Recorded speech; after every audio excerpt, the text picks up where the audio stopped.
Oke, di sini bersama saya Bagas Daniel dari program studi akuntansi. Di sini saya akan menjelaskan mengenai pendapatan nasional. Apa itu pendapatan nasional? Pendapatan nasional merupakan seluruh pendapatan yang diterima oleh seluruh anggota masyarakat atau seluruh rumah tangga keluarga dalam suatu negara dengan kurun waktu tertentu, biasanya dalam waktu 1 tahun. Pendapatan nasional dapat juga diartikan sebagai hasil produksi nasional, yang berarti nilai hasil produksi yang dihasilkan oleh seluruh anggota masyarakat suatu negara dalam waktu tertentu, biasanya 1 tahun. Pendapatan nasional adalah salah satu indikator untuk dapat mengukur perkembangan tingkat pembangunan dan kesejahteraan pada suatu negara dari waktu ke waktu. Dengan metode penghitungan pendapatan nasional dapat diketahui arah, tujuan, dan struktur perekonomian negara. Manfaat perhitungan pendapatan nasional. Pada dasarnya, menghitung pendapatan nasional dilakukan untuk mengetahui perkembangan ekonomi suatu negara.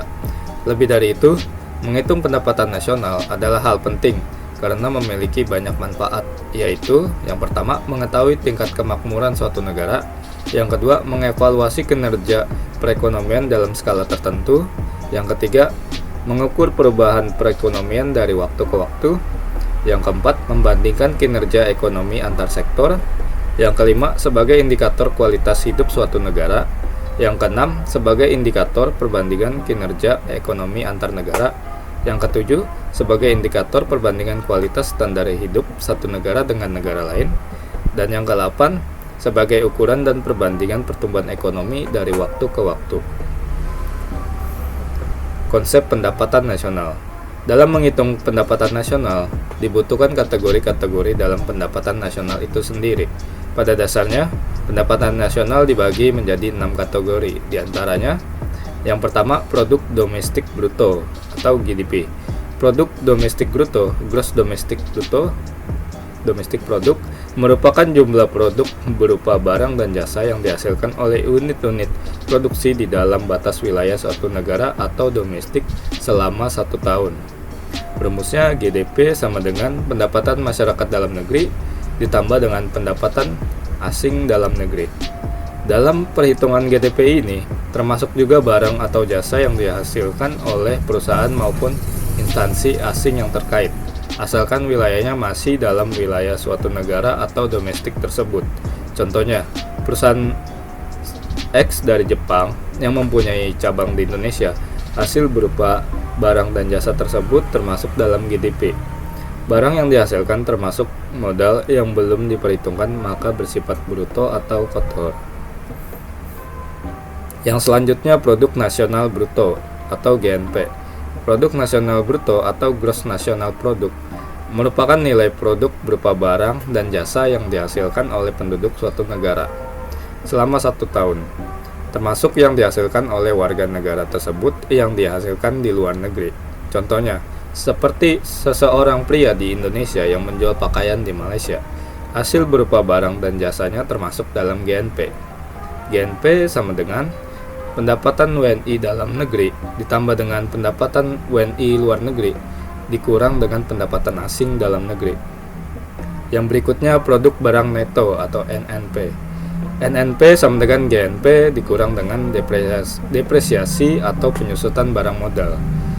Penyusutan adalah penggantian barang modal bagi peralatan produksi yang dipakai dalam proses produksi, umumnya bersifat taksiran, sehingga dapat menimbulkan kekeliruan meskipun relatif kecil.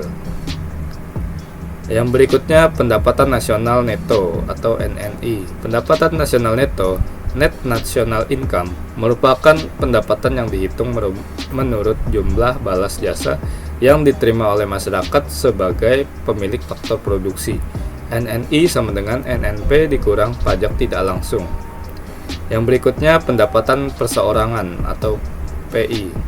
Pendapatan perseorangan, personal income, adalah jumlah pendapatan yang diterima oleh setiap orang dalam masyarakat, termasuk pendapatan yang diperoleh tanpa melakukan kegiatan apapun, misalnya gaji seorang pegawai negeri maupun pendapatan pengusaha yang didapat secara berantai.